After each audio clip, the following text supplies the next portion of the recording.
Programa especial de puntos suspensivos. La migración centroamericana, vista por los centroamericanos. Mesa de análisis.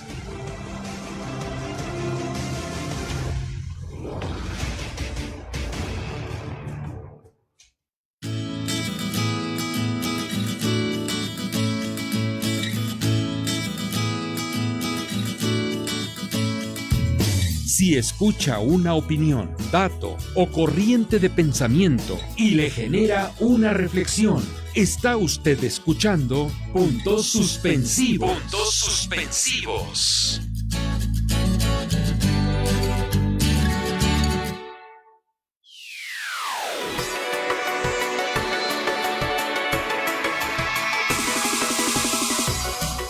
Amigos, muy buenas tardes, mucho gusto en saludarles. Bienvenidos nuevamente a nuestro programa.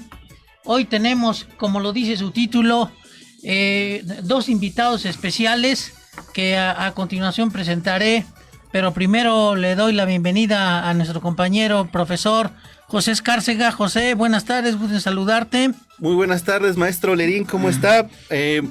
Más bien unos invitados de lujo, Juanes, especiales. Así es, porque ¿sabes dónde está lo importante de este asunto, José? Es que hemos escuchado hablar en los últimos, quizás de un año para acá, con mucha fuerza, con mucha insistencia, pues una serie de problemas que nos involucran, ¿verdad? Algunos le llaman problemas, otros no, relacionados con la migración centroamericana. Se dicen muchas tonterías al respecto, algunas otras cosas muy razonables se dicen también, pero no hemos escuchado la voz. ¿Qué opina la Academia Centroamericana sobre el tema, verdad? Es porque no solamente con la opinión de los mexicanos, algunas muy buenas, muy documentadas, no es suficiente a mí me parece. Y entonces, en esta ocasión, por eso hemos traído a un académico centroamericano, concretamente de la hermana República de Nicaragua, el doctor Fernández Sampié, que viene de la UNAM, del Colegio de Estudios Latinoamericanos, a hablarnos sobre este problema. Bienvenido, doctor. Bueno, muchas gracias, muy buenas tardes a todos, a ustedes y a nuestros oyentes. Realmente estoy muy contento de estar aquí. Siento que es una enorme iniciativa. Es muy importante que escuchemos cómo vemos nosotros como centroamericanos esta situación que se ha creado y que no es nueva, sino que viene pues ya desde hace mucho tiempo. Pues yo le agradezco mucho, soy profesor del Colegio de Estudios Latinoamericanos y tengo más de casi 20 años de estar viviendo acá en México. Pues llegué tanto por cuestiones familiares, pero también con el objetivo de prepararme y de estudiar mucho más de lo que ofrecía Nicaragua. Y me he formado un poco, entonces soy parte de la Academia Mexicana, pero también de la Academia Centroamericana. Excelente. Y tengo un vínculo muy estrecho con Nicaragua y Centroamérica, pues viajo 2-3 veces al año allá, entonces no he perdido ese contacto directo y así que tengo una idea bastante clara de lo que ocurre por allá. Perfecto, pues muchas gracias, doctor. Maestro Constantino Estrada, muchas gracias por participar con nosotros. Ya en una ocasión nosotros por aquí desde estos micrófonos, estando usted por allá lejos, nosotros le pedimos que se comunicara aquí a través de estos micrófonos. Nos dio usted una muy buena lección sobre asuntos de la integración latinoamericana. Mucha gente quedó muy contenta, nos hicieron varias preguntas, pero bueno, habíamos quedado que le íbamos a presentar a usted. Le damos las gracias y bienvenido. Muchas gracias, Héctor, ¿sí? Al auditorio de Puntos Suspensivos, un cordial saludo a los conductores aquí. Gracias. También, y a nuestro querido amigo centroamericano, también miembro de la Academia de la UNAM también, ¿no? Sí, claro. Y de la propia Nicaragua, maravillosa, ¿no? Así es. Bueno, pues yo quiero empezar una plática así breve de mi persona, que tú me dijiste que era muy importante. Pues yo soy producto de la migración masiva que se dio de refugiados guatemaltecos en 1980. En el 81 yo estuve por acá ya formalmente en México como refugiado político. Y naturalmente en ese tiempo tuvimos el cobijo de los mexicanos. Y la Ciudad de México era maravillosa en ese momento, se llamaba Distrito Federal. Se realizaban eventos de solidaridad con Guatemala, que estaba sufriendo un conflicto armado entre lo que es la guerrilla guatemalteca y obviamente contra el gobierno, los gobiernos reaccionarios y dictatoriales. Dictatoriales de Guatemala. Y naturalmente, pues esa parte me identificó mucho con los migrantes que también tienen ese asunto de que también son refugiados, ¿no? Entonces, participamos mucho en esas tareas de solidaridad, en eventos públicos de solidaridad con nuestro país, con Guatemala. Y tuvimos la fortuna que fuimos invitados por la UNAM a inscribirnos en ese tiempo, pues éramos mucho más jóvenes, en la carrera de estudios latinoamericanos. Ah, qué bueno. Y tu servidor pues tiene estudios de licenciatura en estudios latinoamericanos y también maestría. Perfecto. Y aquí estamos pues a la orden para atender las preguntas relacionadas con las migraciones de Centroamérica hacia Estados Unidos, ¿verdad? Excelente. Pues realmente no quisiera yo ocupar mucho tiempo, solamente comentar que el problema de la migración centroamericana, relativamente, entre comillas, es un problema. Yo no lo veo tanto problema por lo siguiente, porque han hecho un escándalo algunas gentes, la derecha, los conservadores, porque han estado pasando, ¿verdad?, 40, 50 mil centroamericanos, y escuchamos por ahí muchas voces conservadoras que hacen un escándalo, que se impresiona, pero ¿cómo nos están invadiendo? Por favor, hay que considerar la población mexicana, que somos 120 millones de mexicanos por un lado, y por otro, que nosotros también somos un país de migrantes y de emigrantes. Tenemos de 12 a 15 millones de mexicanos viviendo en los Estados Unidos y nos escandalizamos porque pasan 40 mil, 50 mil hermanos centroamericanos. Por favor, eso no es realmente ningún problema. Sin embargo, aquí lo importante es señalar, en principio yo creo, a ver qué opinan aquí ustedes, cuáles son un poco las causas estructurales, si las hay, o si son meramente coyunturales, o si son históricas, de esto que muchos contemplan como un problema, pero que yo siento realmente que no lo es, porque los centroamericanos son hermanos de nosotros, José. Yo viví 9, 10 años en Centroamérica, conozco prácticamente desde el Darién hasta el Suchiate, ¿verdad? Y pues los centroamericanos son exactamente igual que nosotros, y tan buenos o tan malos como nosotros, ¿verdad? Pero han tenido una serie de problemas, ¿verdad?, de carácter interno, refugiados políticos, por ejemplo, otros que necesitan salir de su país porque se van a trabajar, porque se la van a buscar, ¿verdad? Aquí, ¿cuántos millones de mexicanos no han huido, ¿verdad? Porque tuvimos la fortuna o disfortuna, ¿verdad?, de tener al PRI y al PAN gobernando 30 y tantos años, ¿verdad? Y han forzado a mucha gente que se tenga que ir del país. Entonces, hay que, cuando ves estas cifras globales, como que hay que situar un poco el tema en su verdadera dimensión. ¿Cómo ves, José? Antes de que hagamos una pregunta. Sí, sobre todo necesitamos desmitificar muchas cuestiones que circulan ahí en las redes, ¿no? Sobre todo desinformación, imprecisiones, falta de análisis. Y fíjese que en ese sentido a mí me gustaría que aquí el doctor y el maestro nos hablaran ese vínculo que existe entre México y Centroamérica, ¿no? Es un vínculo histórico que en las universidades, me atrevo a decirlo, no se enseña, ¿no? Claro. Y mucho menos en la educación básica, ¿no? Entonces platicábamos aquí un poquito antes de iniciar, pues que realmente los primeros migrantes son del Valle del Anáhuac hacia Centroamérica, ¿no? Decíamos, ¿no? Entonces no sé si nos pudiera por ahí platicar un poquito, maestro. Sí, bueno, pues una de las cosas que tenemos que tomar en cuenta es que, bueno, en primer lugar, la migración no es algo nuevo. O sea, es histórico, el ser humano ha migrado pues prácticamente desde que es ser humano, y así se ha poblado el mundo, ¿verdad? Exactamente. Y una de estas partes del mundo que se ha poblado así ha sido pues lo que hoy es Centroamérica. Yo le decía a José que pues los primeros pobladores de lo que hoy es Nicaragua provinieron del Valle de México, de lo que hoy es el Valle de México, ¿verdad? Incluso una de las secciones que se le da al nombre de Nicaragua es Nican Anáhuac, que es hasta aquí los del Valle de Anáhuac. Entonces, en ese sentido también los nicaragüenses son algo mexicano, por una parte de mexicano, porque ahí está su origen. Y otro dato importante es que a la llegada de los españoles o de los europeos al territorio de lo que hoy es Nicaragua, la lengua que más se hablaba, sobre todo en la región del Pacífico, era el náhuatl. Hay muchos nombres, mucha toponimia de origen náhuatl en Nicaragua. Entonces, ese vínculo que se pierde en el tiempo, pues siempre se ha mantenido, ¿verdad? Cuando se da la independencia de Centroamérica, uno de los primeros proyectos políticos que tuvieron los próceres de la independencia fue vincularse al Imperio Mexicano.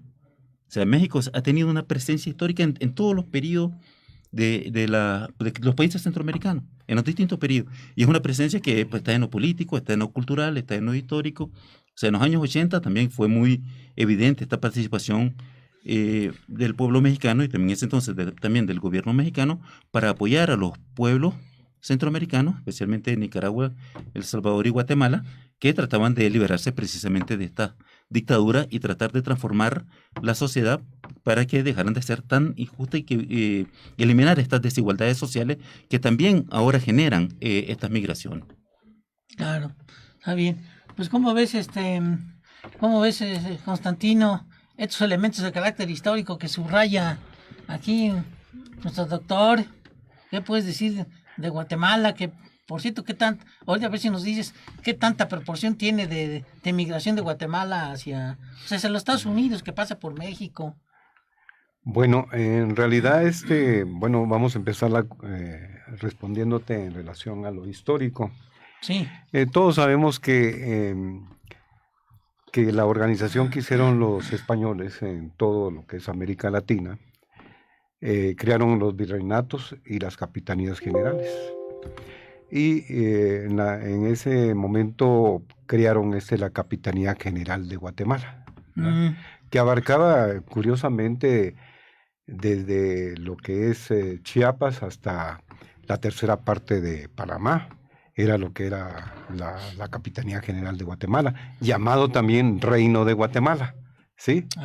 Y abarcaba todas las provincias conocidas de la propia Guatemala, lo que es ahora Honduras, El Salvador, Nicaragua, Costa Rica, hasta Panamá, incluyendo Belice también, ¿verdad? O sea que era prácticamente una sola entidad política en términos de aquellos tiempos, por decir, ¿no? Los asuntos políticos, problemas económicos se iban a arreglar a la que hoy es Antigua Guatemala, que era la muy noble, real ciudad de Santiago de los Caballeros de Guatemala, así se llamaba la capital, sí. ¿verdad? En uno de sus tantos movimientos de la capital, porque se asentó en varios lugares, hasta ahí creció bastante en lo que es ahora Antigua Guatemala, ¿sí? Pero yo quería proponerte, Héctor, sí. Mira, yo estoy haciendo un trabajo serio, un ensayo sobre la migración centroamericana. Ah, perfecto. Sí, y bueno, traigo un borrador de esto solo para que me sirva de guía y que esto se convierta en un conversatorio así a todo dar, ¿no? Y que fortalezcamos, digamos, ese conocimiento académico y conocimiento real también práctico. Perfecto. Que nos va a permitir, digamos, tener una visión así bastante amplia de lo que está pasando actualmente en torno a las migraciones, pasando por este hermoso país de México, ¿verdad?, hacia el norte con Estados Unidos. Entonces, yo quería empezar con todo respeto al auditorio, explicando pues fundamentalmente lo que es el Triángulo Norte. El Triángulo Norte es una zona geográfica que comparten, digamos, los países de El Salvador, Guatemala. Le vamos a pedir en ese sentido a la producción si nos pasa aquí el mapita que tenemos para que más o menos el auditorio se ubique, ¿no? Geográficamente, porque eso siempre es algo muy importante, ¿no? Entonces nos decía, ¿no? Sí, efectivamente, con el mapa que pueden ver ahorita ahí, el Triángulo Norte está integrado por Guatemala, El Salvador y Honduras.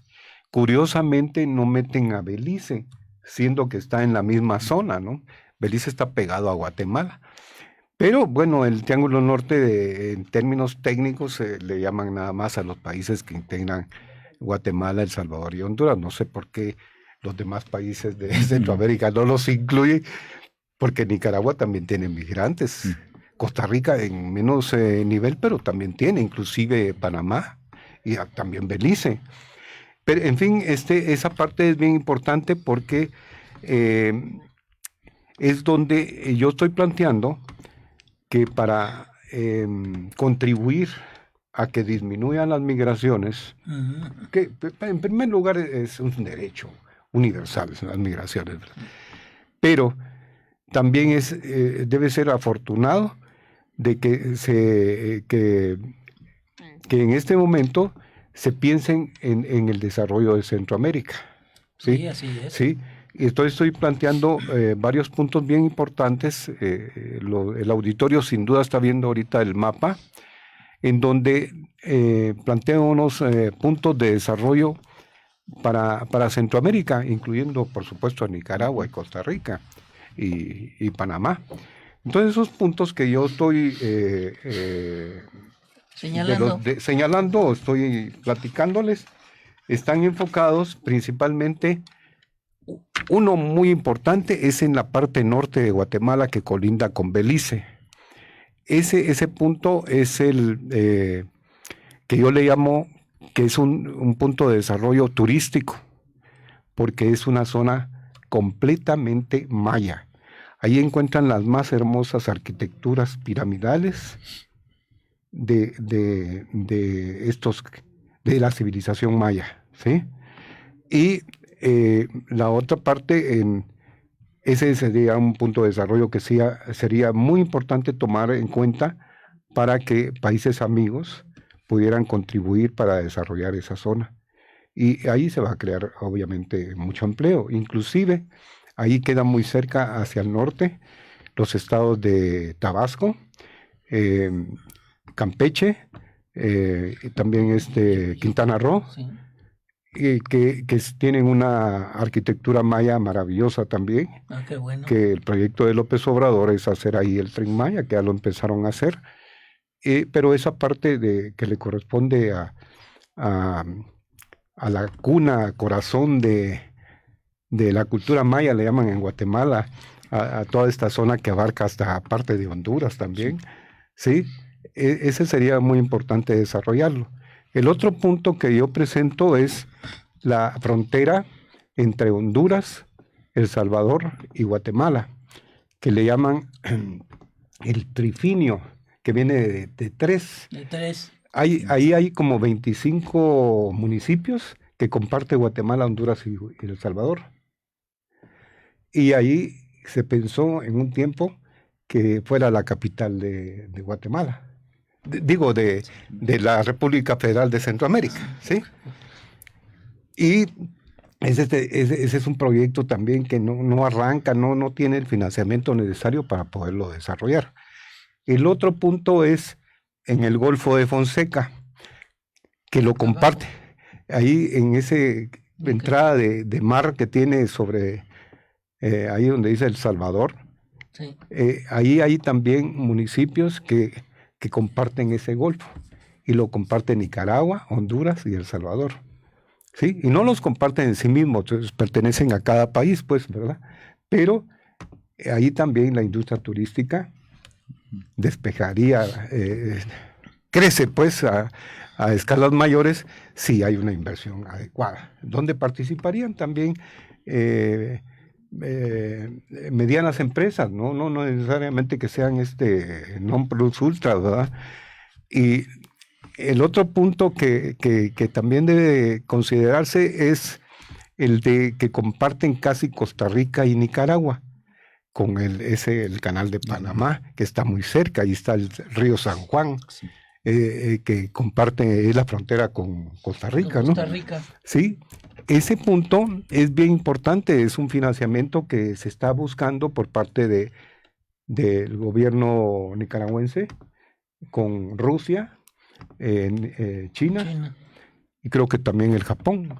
Ese proyecto es maravilloso porque el canal de Panamá tiene ahorita problemas de congestionamiento.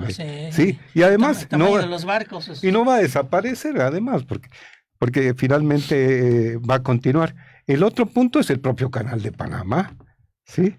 El propio Canal de Panamá es un punto de desarrollo económico bien importante y eso contribuiría a disminuir las migraciones, pero se necesitan miles de millones de dólares. Está bien. A ver, yo te pediría un favor, Constantino. Si crees que pudiéramos cortarle de momento tu exposición, porque quisiera preguntarle al doctor también una cuestión.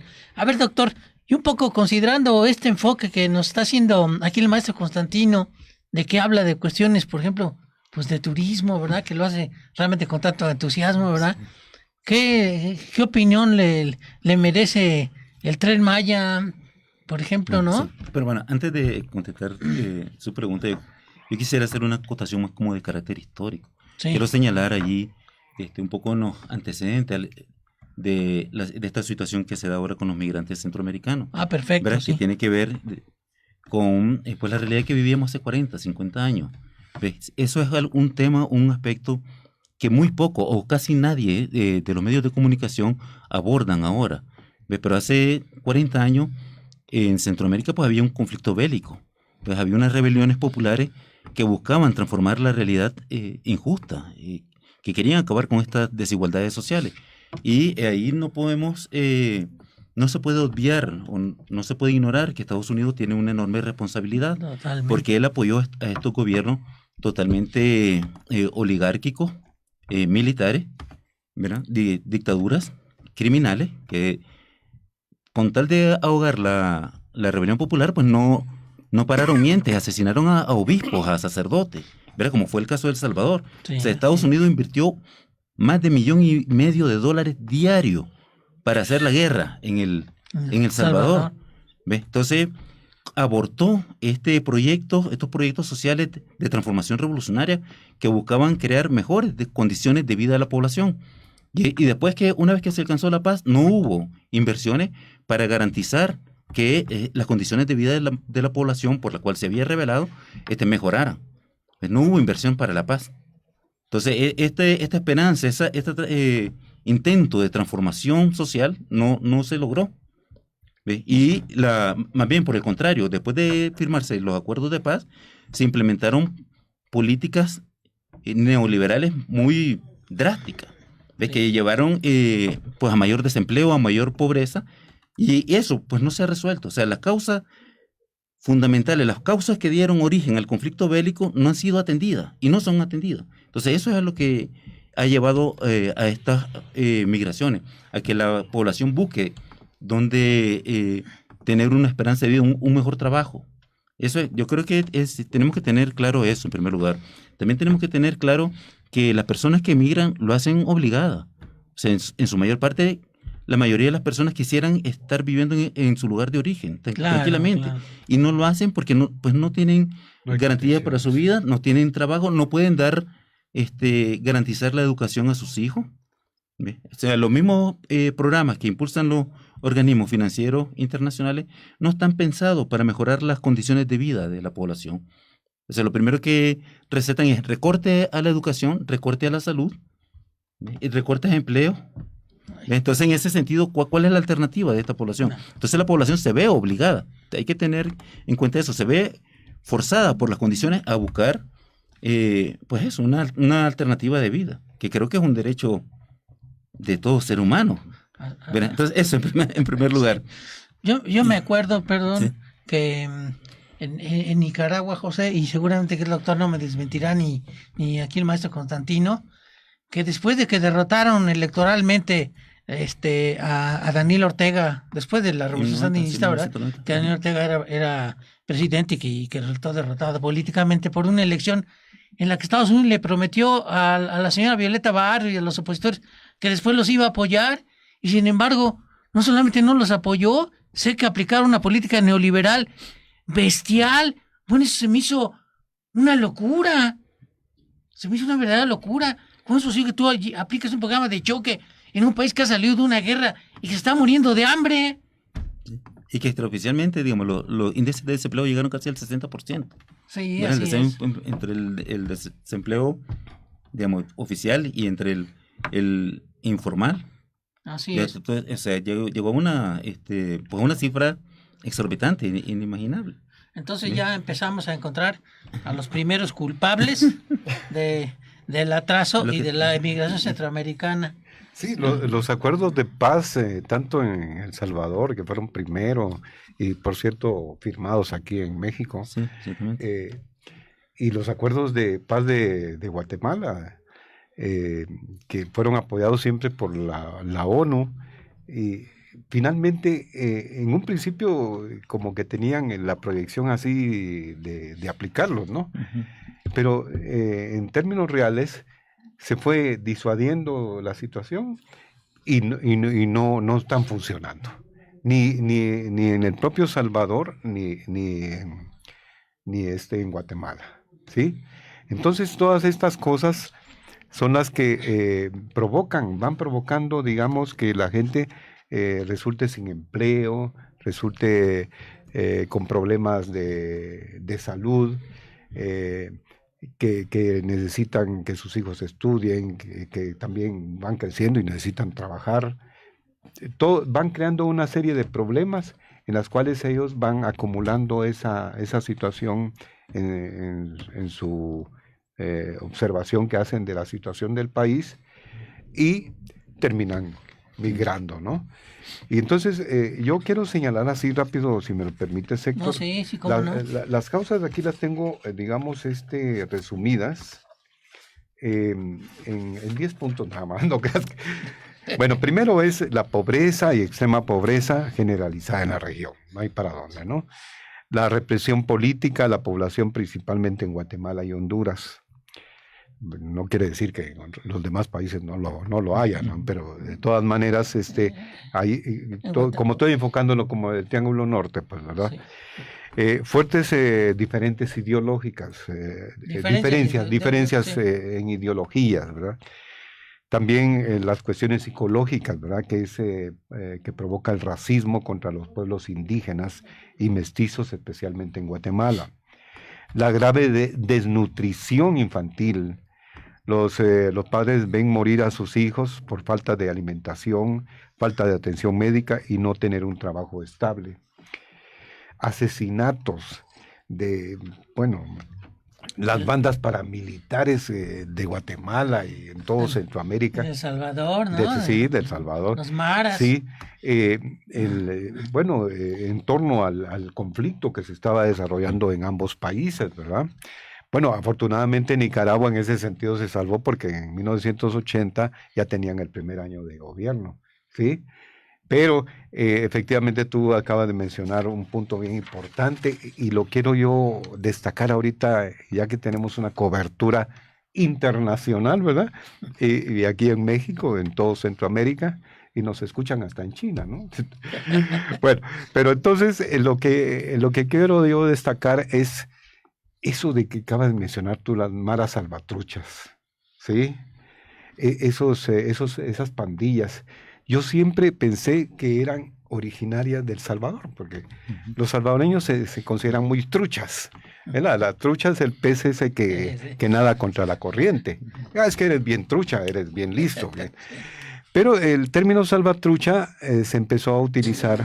Adelante, en general, si decir, tenemos tiempo, dándole un enfoque puramente al final hay preguntas y respuestas.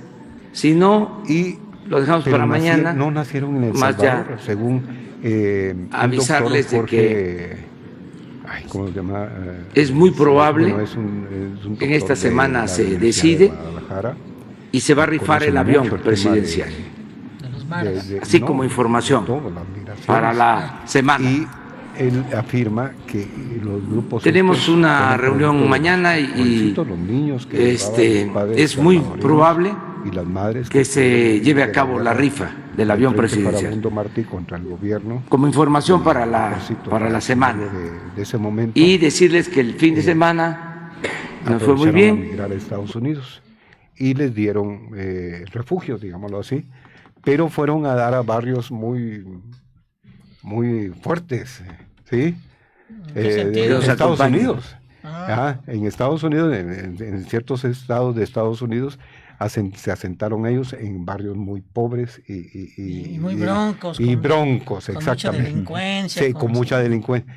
Y ahí empezaron a utilizar el término de maras, ¿sí? Pero cuando los gobiernos estadounidenses se dan cuenta de esa situación, los sacan de ahí y los regresan a El Salvador.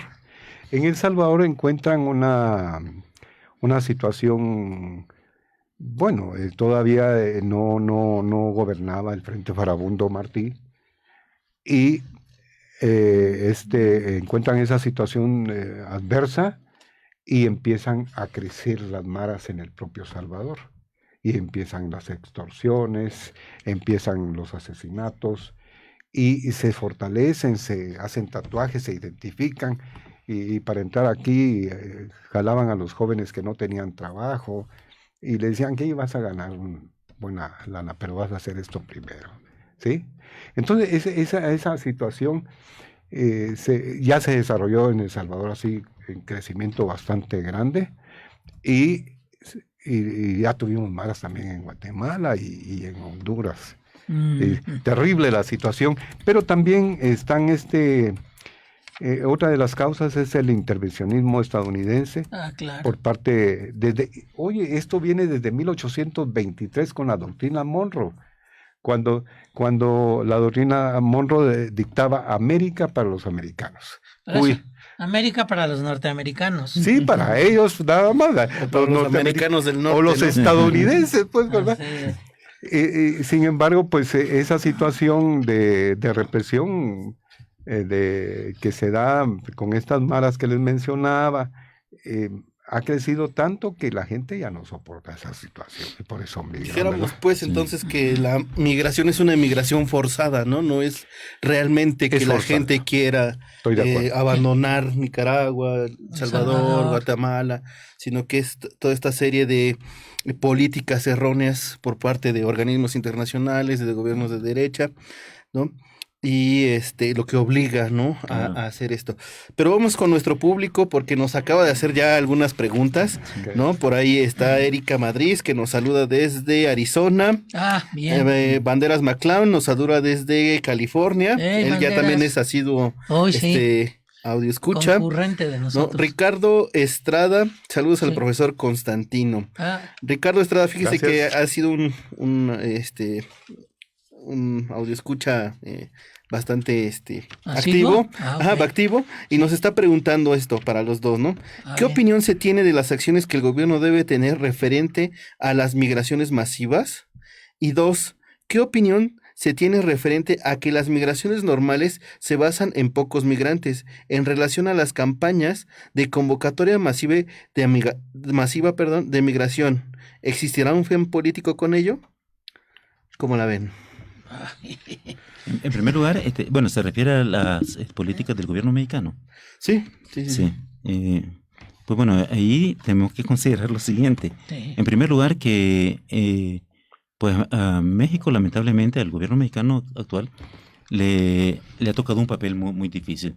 Yo creo que tenemos que tomar en cuenta pues esta situación en que se encuentra, que está realmente, por un lado, el vínculo muy estrecho, la vecindad con Estados Unidos, ¿verdad? La integración que ha tenido la economía mexicana con respecto a la economía estadounidense, sobre todo después de la firma del Tratado de Libre Comercio, ¿verdad? Y la entrada en vigencia de este tratado en 1994. ¿Verdad? Eso es un punto muy importante, porque cualquier medida que tome el gobierno mexicano actual, por ejemplo, si permite el libre tránsito de los centroamericanos que quieren ir a Estados Unidos, pues es obvio que el gobierno de Estados Unidos, encabezado por Trump, va a destrozar la economía mexicana. O sea, ya han amenazado con sanciones, ¿verdad? Si no impide el paso de centroamericanos.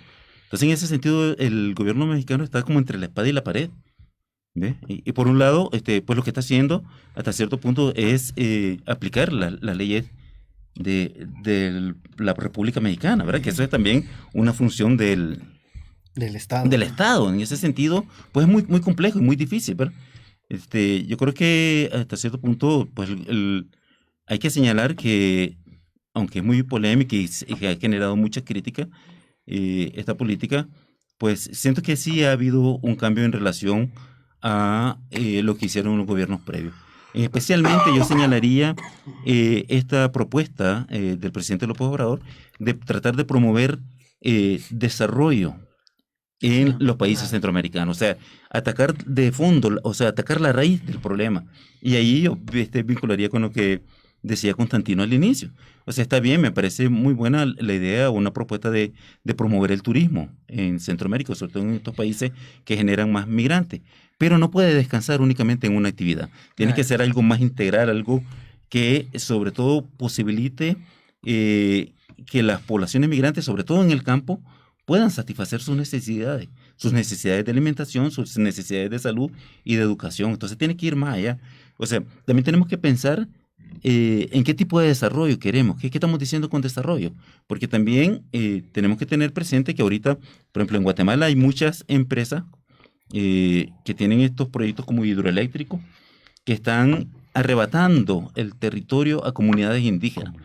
Entonces aquí vamos a tener también otro flujo de migratorio, o se va a engrosar el flujo migratorio. Hay despojos de tierra, hay asesinato, hay represión, hay persecución. Entonces en ese sentido, pues tenemos que pensar bien qué es lo que necesita la población para que no migre, para que se quede en su lugar de origen. Esa sería una de mis primeros aportaciones al respecto. O sea, diríamos, con la iniciativa Mérida, que fue este plan que se empezó a implementar con Calderón, ¿no? Que primero era el tráfico de armas, como operativos con Rápido y Furioso. Con el presidente Obrador hay un cambio, diríamos, ¿no? Porque desde la iniciativa Mérida, eso es algo muy importante que tenemos que rescatar, ¿no? También se da este presupuesto para Centroamérica, ¿no? Y resulta que los gobiernos anteriores, como Calderón o el de Peña Nieto, no lo ejercieron nunca. ¿Sí? ¿No? Y este dinero que supuestamente da López Obrador, pues realmente no es dinero del Estado mexicano, sino es dinero de ese mismo plan, ¿no? Y en ese sentido tiene que ir, como usted dice, bien dirigido a actividades que no sean cíclicas como lo que es el turismo, ¿no? Porque en un momento del año, pues te puede ir muy bien, pero ¿qué haces el resto, no? Entonces, no podemos, pues, como cimentar, como usted bien dice, el desarrollo de una nación a partir de esa actividad tan cíclica, ¿no? Claro. Y sobre todo hay que buscar cómo eliminar o olvidarse de ese enfoque que trata de castigar, ¿verdad? Ese enfoque punitivo de los migrantes, ¿verdad? Y pensar, o sea, son seres humanos como cualquiera de nosotros. Pero existe esa tendencia que se da mucho. Por ejemplo, en Nicaragua, la mayoría de los migrantes van hacia Costa Rica. Ese es el destino principal. Y vemos que hay sectores también de la élite de costarricense o de algunos medios de comunicación que también han comenzado a enarbolar un discurso también muy xenofóbico, muy similar al que se ha empleado en Estados Unidos en contra de los migrantes mexicanos. Muy trumpiano. Exactamente, o como hemos visto mucho aquí, o comenzamos a ver, muy preocupante con respecto a migrantes centroamericanos, ¿verdad? De considerarlos como delincuente o peligroso. Pero bueno, en realidad la inmensa mayoría de personas que migran van buscando un trabajo, un empleo o mejores condiciones de vida, la posibilidad de tener ingresos para garantizar eso, la salud y educación a sus hijos, de que es lo que buscamos todos. Y por otra parte, y yo insisto en eso, pues en el campo, conociendo bien el campo, en El Salvador, en Nicaragua, pues las personas en su mayoría quieren vivir bien, trabajar, comer, que sus hijos vayan a la escuela, tener la posibilidad de, ¿verdad? De eso, de que vayan a la escuela, de tener acceso a un centro de salud. Nadie está pensando en el campo, en realidad en tener un carro de lujo o una mansión, ¿verdad? Yo creo que esa mentalidad pues viene de otro lado o de otra persona, y en todo caso son grupos más pequeños. En el campo las personas aprecian la tranquilidad y el esfuerzo de su propio trabajo, ¿verdad? Y eso como que se olvida, lo perdemos de vista. O sea, hace una leyenda negra, ¿no?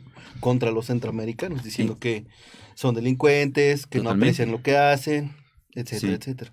Y bueno, de hecho hace poco conversaba con unos amigos hondureños y les comentaba acerca de esta fotografía que salió de un supuesto migrante hondureño donde decía que no nos dieran frijoles, que en Honduras no comemos frijoles.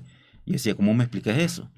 Y me comentaba él que se han enterado, o hay información que circula ahí entre los propios migrantes hondureños que el propio gobierno de Juan Orlando Hernández ha enviado a algunas personas o algunos agentes, ¿verdad?, con este tipo de mensaje para desacreditar a los propios migrantes hondureños, que en realidad van por que vienen aquí por necesidad.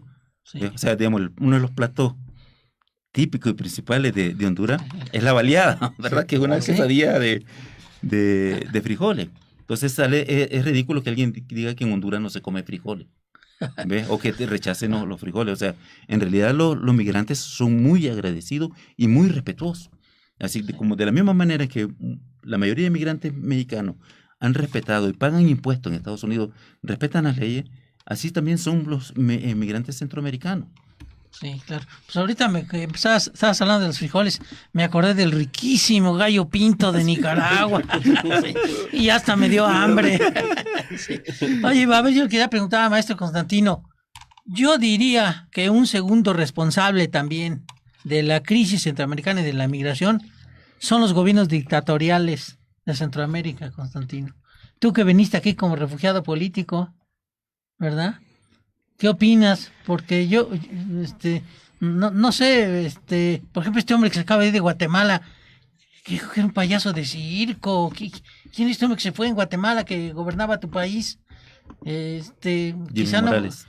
Jimmy Morales, a lo mejor no fue tan dictatorial, pero pues lamentablemente los gobiernos pasados de Nicaragua, bueno, en México ya sabes, la dictadura perfecta, ¿verdad? También no cataban malas rancheras, pero ¿verdad que los gobiernos centroamericanos son también, y las oligarquías son altamente responsables?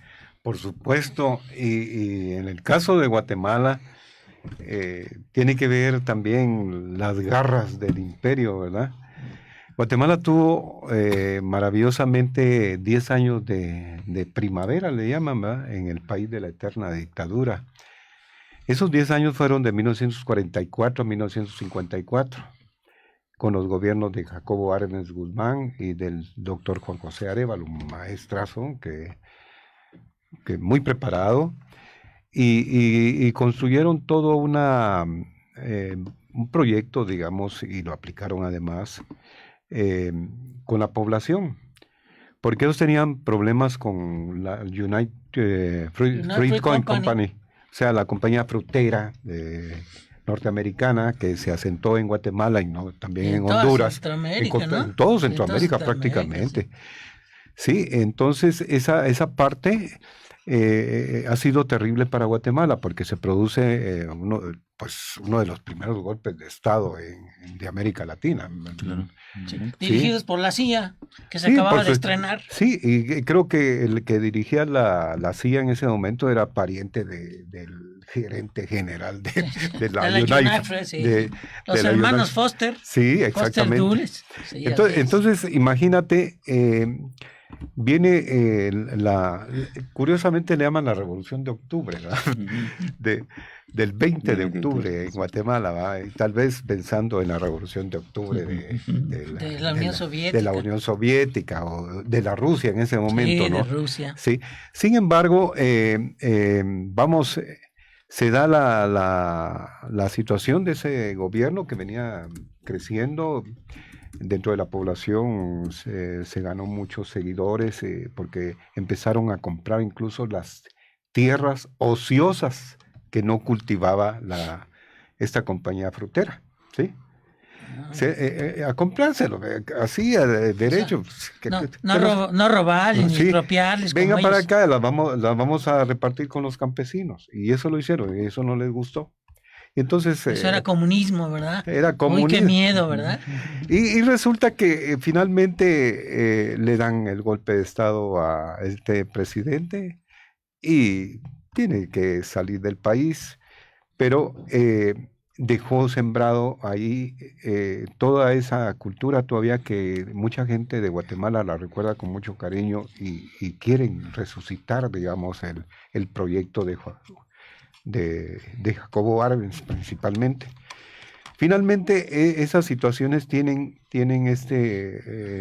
son históricos, pero que en la práctica fueron otra vez con el garrote de Estados Unidos, porque entrenó fuerzas que se entrenaban en Honduras y atacaban a Guatemala, en países hermanos, imagínate.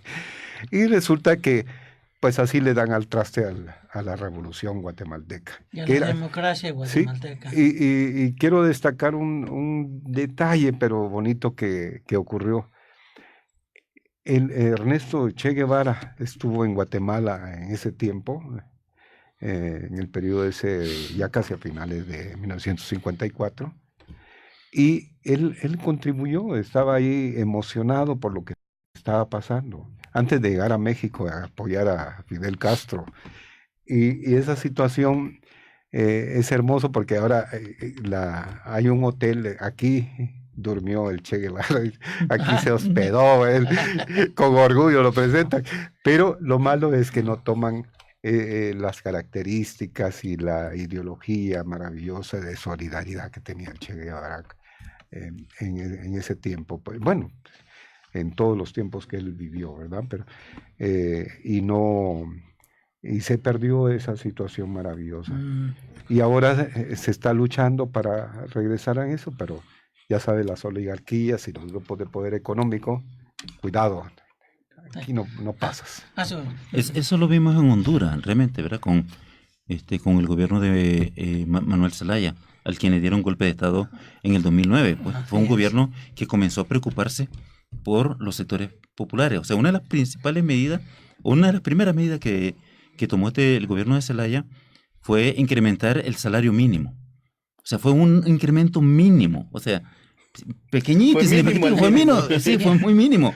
Y realmente provocó la ira, la indignación de los sectores empresariales. Comunista, claro, peligroso, ¿no? ¿Cómo subir chavista y todo este tipo de cosas. Y al final, pues le dieron el golpe de Estado, lo secuestraron, lo expulsaron hacia Costa Rica. Sí. Y esto demuestra cómo estas élites que se dicen democráticas en realidad no son nada democráticas. No, claro. ¿Ves? Y efectivamente, y Estados Unidos en su momento se negó a reconocer esta acción como un golpe de Estado.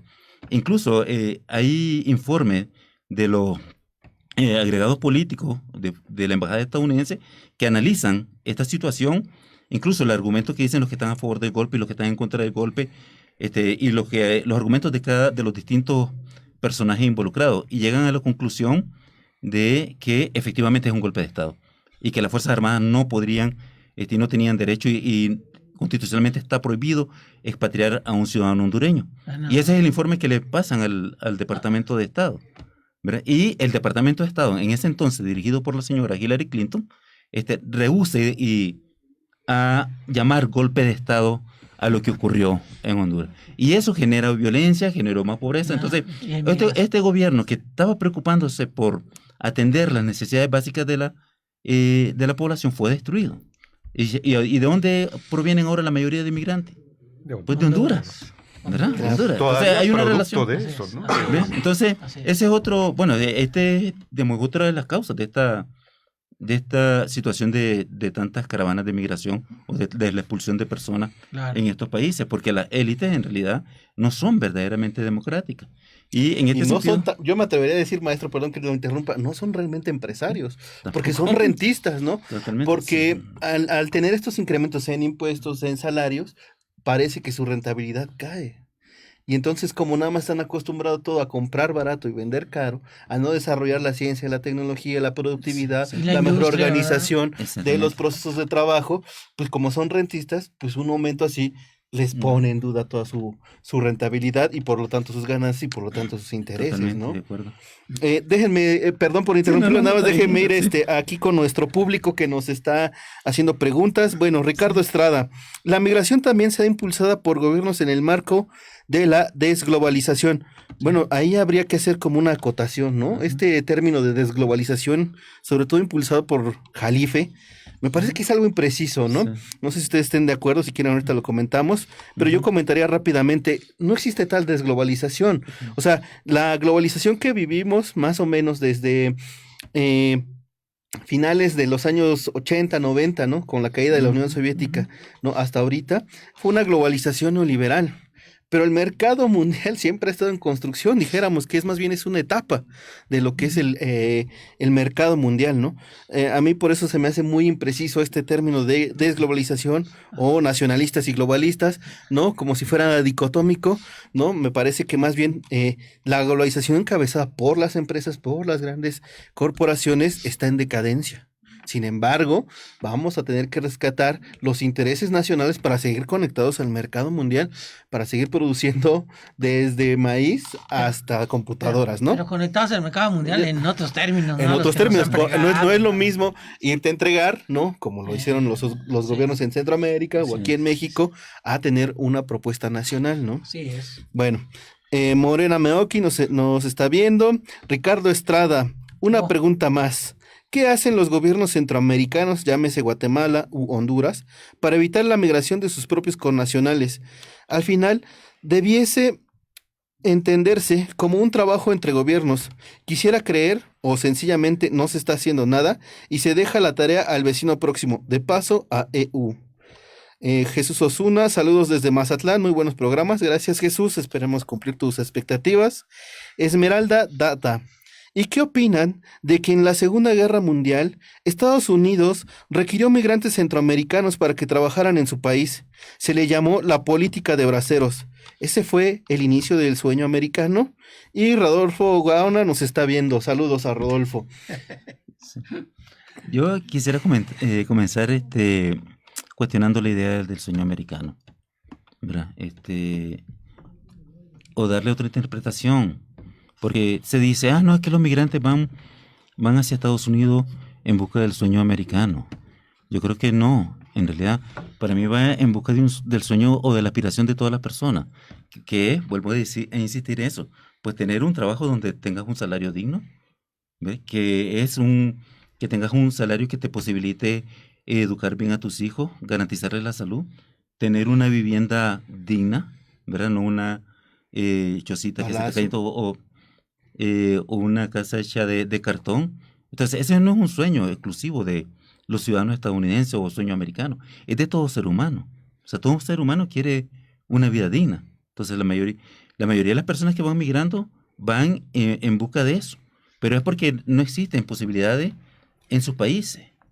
¿Ves? Porque existen estas élites gobernantes que quieren todo para sí y que no están dispuestos a compartir, a que exista una mejor distribución de la riqueza. Entonces, en primer lugar, yo quisiera cuestionar esa idea del sueño americano. O sea, ¿qué es el sueño americano? ¿Ves? O sea, tenemos sueños y aspiraciones que compartimos todos seres humanos. Todos queremos que nuestros hijos vayan a la escuela, que tengan buena educación. Todos queremos garantizar salud. 3 platos de comida al día, ¿verdad? Y que no haya desnutrición. Entonces eso es lo que se está buscando. Entonces quería como romper ese estereotipo, porque me parece que es un estereotipo y dice, no, van buscando lo que ofrece Estados Unidos. Y sobre todo hoy que Estados Unidos está prácticamente en la bancarrota, es el país más endeudado del mundo, tiene una deuda estudiantil de $1,5 billones, ¿no? Tiene altas tasas de contaminación en su suelo por pesticida que usan, ¿no? ¿Cómo se llama esto? Se me olvidó que lo está promocionando Monsanto. Aquí en América Latina, glifosato, ¿no? Que tiene altas tasas de contaminación radiactiva en estados vecinos con México.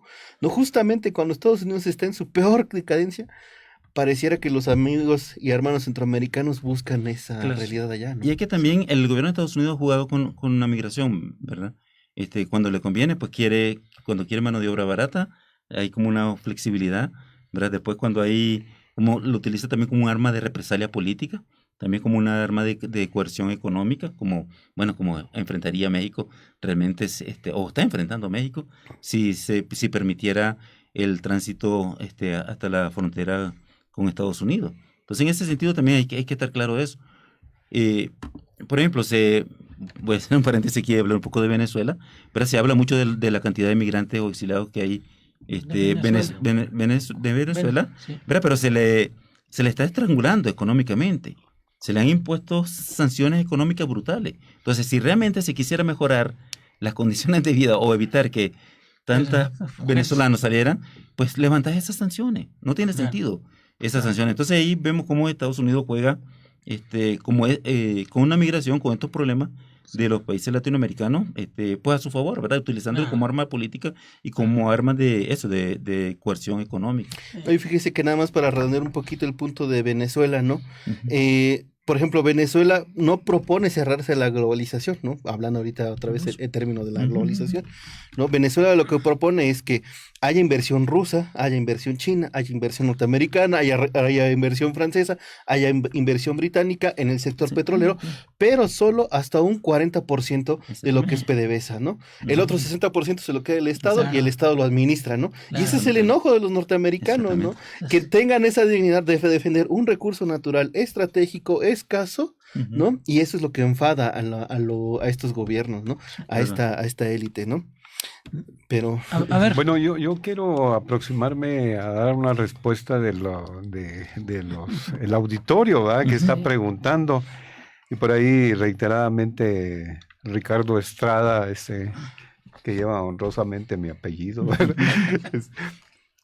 quiere algunas respuestas, pero bueno, vamos a tratar de responder a sugerencia de aquí de nuestro maestro Héctor Más Marín. bien de Estrada. Bueno, en realidad yo siempre he pensado que está mal que Estados Unidos reprima a los migrantes. Simple y llanamente porque el migrante también hace grande a Estados Unidos. Claro. ¿Sí?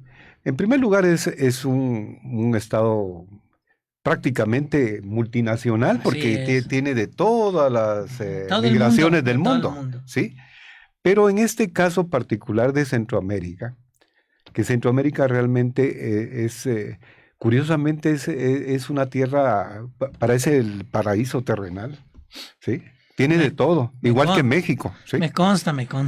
Sin embargo, la situación interesante que se da ahí es los migrantes también hacen crecer económicamente a Estados Unidos. Sí, así es. Y no con los niveles que debieran de ser por la misma represión que ejercen sobre ellos. Y también hacen que haya estabilidad económica en los propios países centroamericanos. ¿Por qué? Porque mandan sus... ¿cómo se llama? Sus recursos, ¿no? Sus remesas. Sí. Sus remesas. Y estaba sabiendo, y aquí tal vez el maestro, el doctor nos puede ayudar, y Héctor, y el compañero. ¿Cuál es tu? José. Nos puede ayudar también. Tengo entendido que cuando mandan una remesa y la cobran en el país a donde se destina, Guatemala, El Salvador, Honduras, Nicaragua, Costa Rica, donde sea, de Centroamérica, les cercenan una parte de ese dinero que envían, ¿sí? Y ese dinero se le queda al Estado, pues al gobierno norteamericano. Y aparte, cuando van a cobrar en sus países de origen, también la empresa esta que hace el traslado del dinero electrónico, pues, la maravilla de la tecnología, ¿no? Se quedan con otra parte. Y aún así, ayudan a sus familias al momento de hacer el cambio de la moneda local con el dólar. ¿Sí? Sí, no, es poderío financiero que tiene todavía Estados Unidos, ¿no? Y entonces realmente están mal porque Héctor al principio manejó unas cifras. Realmente no hay una cantidad enorme de centroamericanos en Estados Unidos. No la hay. ¿Sí? Los que tienen más migrantes es El Salvador y llega a 3 millones y fracción, algo así. ¿Sí? Y le sigue en segundo plano Guatemala. Por ahí traigo un cuadro reciente de eso. Y yo me imaginaba también que tenían un montonal de mexicanos. No, creo que no llegan ni a 12 millones. ¿Sí? Bueno, ¿sí? Se habla más o menos de 12. Incluso hay una tendencia a la baja de los migrantes mexicanos que trabajan en Estados Unidos. Sí. Y qué bueno. Y entonces, pero si esa visión que yo estoy diciendo, que realmente gobierno, el Estado más bien mexicano, estadounidense, perdón, gana por tener migrantes ahí, ¿qué les pasa? Realmente hay una contradicción tremenda porque, claro, es más, yo pienso que el gobierno norteamericano lo que debiera de hacer es prepararlos, claro, técnicamente para que crezcan en su desarrollo, en su trabajo, y puedan generar, digamos, utilidades más importantes para sus propios familiares que envían a través de las remesas, y aparte de eso también haya una derrama para el propio Estado que los cobija, pues, digamos, en este caso. Y que en cuanto a lo que decía el maestro Constantino, pues por un lado tenemos que pensar que en la medida en que hay más restricciones a la migración, más castigos o se ilegaliza, pues eso también hace que el salario que se le brinde allá o la contratación de inmigrantes sea en condiciones todavía más precarias, ¿verdad? Eso, en ese sentido también los empresarios se aprovechan de eso. Pero incluso yendo un poco más allá sobre lo que comentaba, a mí me gustaría recomendarle a nuestro público 2 libros muy importantes en cuanto a la migración, ¿verdad? Uno de ellos se titula Nos quitan nuestro trabajo y 20 mitos más, ¿ves? Escrito por la doctora Viva Chonsky, una profesora universitaria ya que se ha especializado mucho en temas de la inmigración. ¿Son de aquí, de la UNAM, perdón? Ella es profesora estadounidense, pero están publicados en castellano, okay, en español, y también están publicados en inglés. ¿Y en qué editorial están aquí? Me parece que es Norma. ¿Norma? Me parece, sí. Y el otro se titula Cómo la inmigración se convirtió en ilegal. Algo así. Igual después les paso la referencia, pero realmente ella pues desconstruye todos estos mitos que se publican impune y descaradamente los medios de comunicación en contra de los migrantes, y refleja verdaderamente cuál es este aporte económico, claro, que hacen los migrantes, claro, en Estados Unidos, tanto a la economía estadounidense como a la economía de sus países de origen, claro, porque efectivamente mantienen a sus familias. Bueno, sí, pues ya para ir cerrando, porque el tiempo nos apremia, estimado doctor, maestro, un gusto que hayan estado aquí en nuestra mesa. ¿Qué concluirían? ¿Cómo ven la situación? ¿Cómo ven las tendencias? ¿Qué pasaría? ¿Qué hay que hacer para aliviar este tema? José, ¿sabes yo qué agregaría también a las preguntas a uno de los dos? También el tema del esfuerzo que ha estado haciendo el gobierno de México para allegarse recursos, para recibir apoyo de la Unión Europea, incluso de los propios Estados Unidos y de la CEPAL y todo este programa que está intentando implementar para Centroamérica para apoyar. ¿Cómo ven ellos el asunto? Sí, bueno, ¿qué tanto que pueda servir? Sí, quiero aportar un poco también a la pregunta que hacía el compañero Estrada, pero con respecto a qué hacen los gobiernos centroamericanos.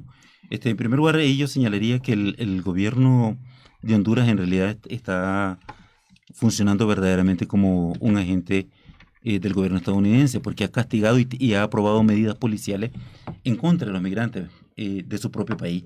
Por ejemplo, vimos hace algunos meses que muchos de los migrantes eran jóvenes y adolescentes.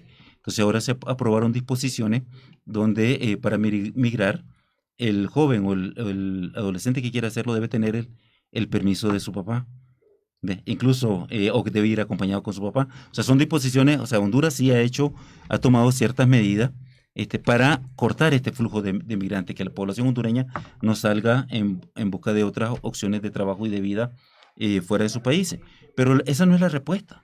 La respuesta es atender las causas que obligan a las personas. Instrumentar políticas públicas de desarrollo. Totalmente de acuerdo, ¿verdad? Y ahí también, pues, la comunidad internacional se debe de involucrar.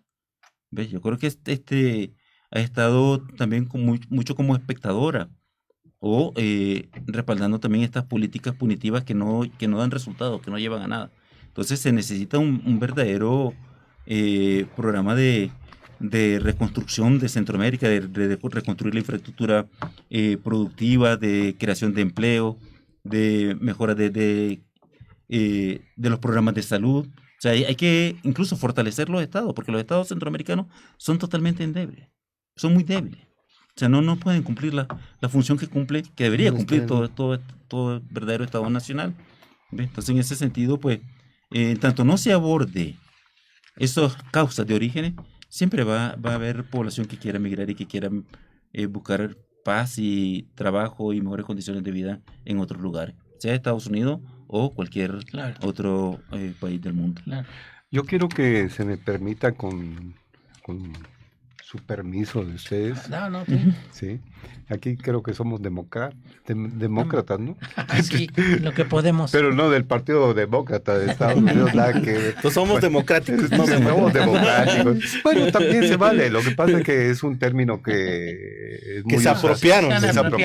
Bueno, mire, yo tengo una reflexión que le llamo una reflexión con ironía, porque me dijeron que ya va a terminar el programa. Es muy corto, lo voy a leer y es con dedicatoria a Donald Trump. ¿Sí? Muy bien. Sí.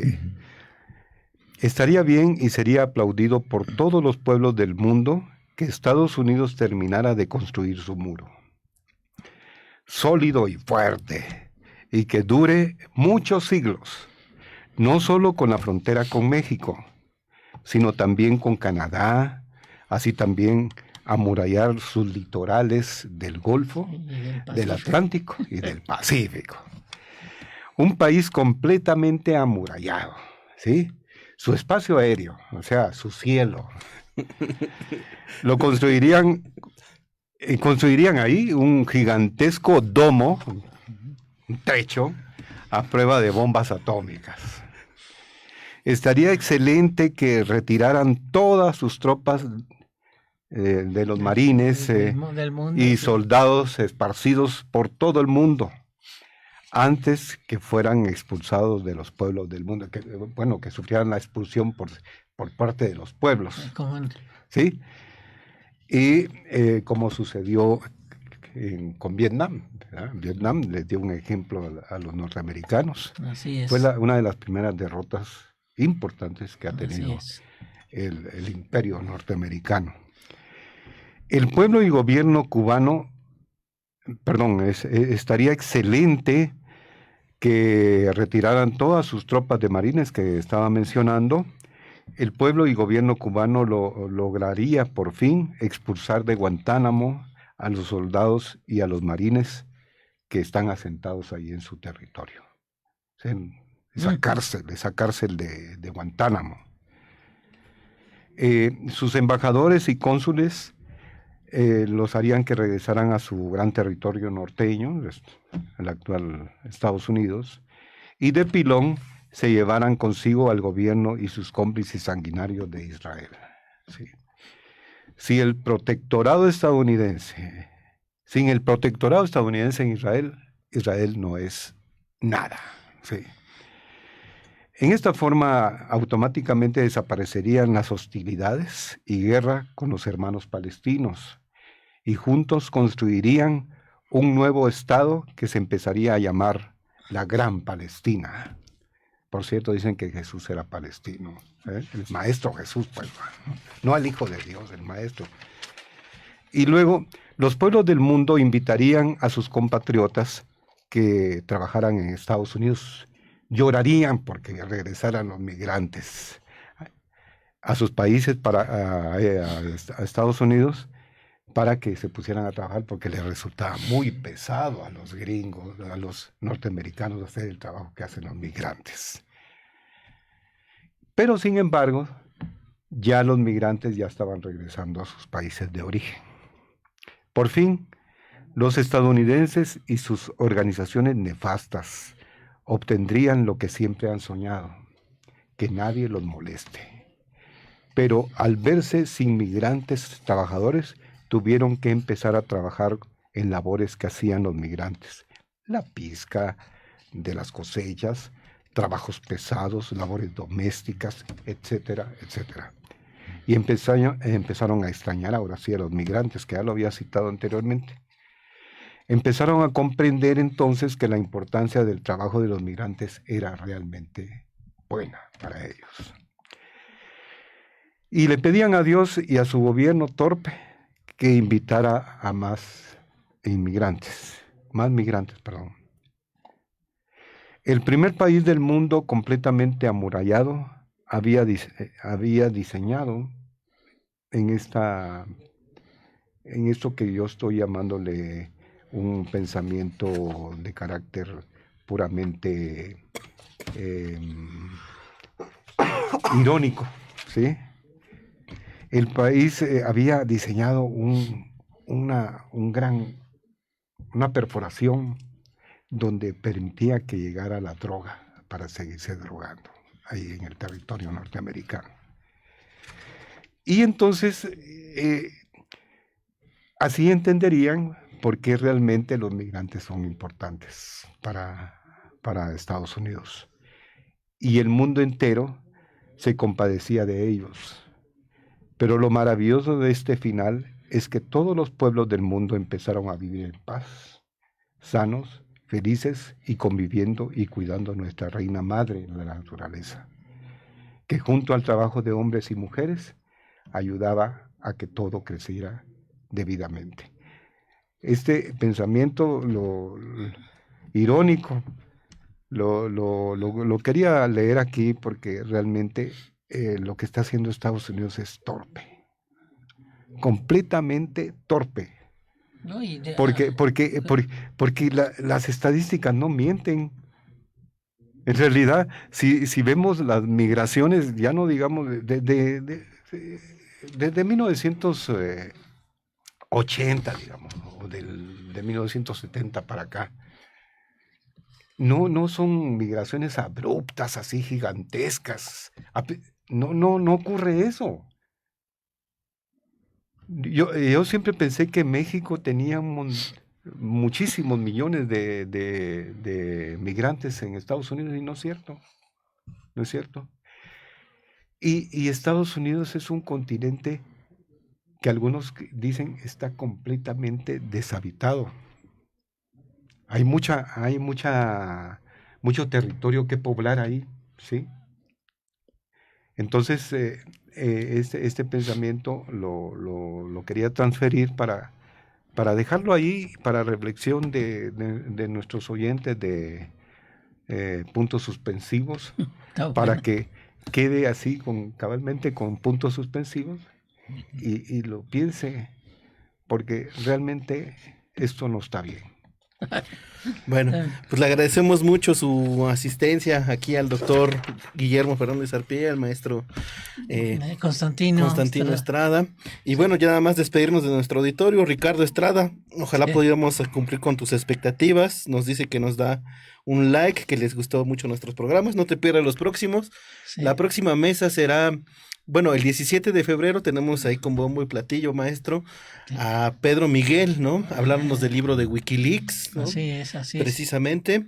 Así es. Y la próxima semana tenemos una mesa que se va a llamar Diplomacia y Política Exterior. Vamos a tener aquí la presencia de dos embajadores que nos van a hacer vamos a comentar bonito de diplomacia y de política exterior. Así que pues no se pierda porque tenemos una buena programación como la que tuvimos ahorita. Y por cierto, José, quedan invitados aquí estos dos ilustres profesores, ¿verdad? Que nos vuelvan a acompañar en otra ocasión, si ellos aceptan, ¿verdad? Porque ustedes vean que el público quiere oírlos, sí. Y el tiempo es muy corto, ¿verdad? Bueno, así es. Bueno, pues muchas gracias al auditorio. Gracias a ustedes, buenas tardes. Nos vemos la próxima semana. Saludos. Gracias, Constantino. Gracias, doctor Fernández.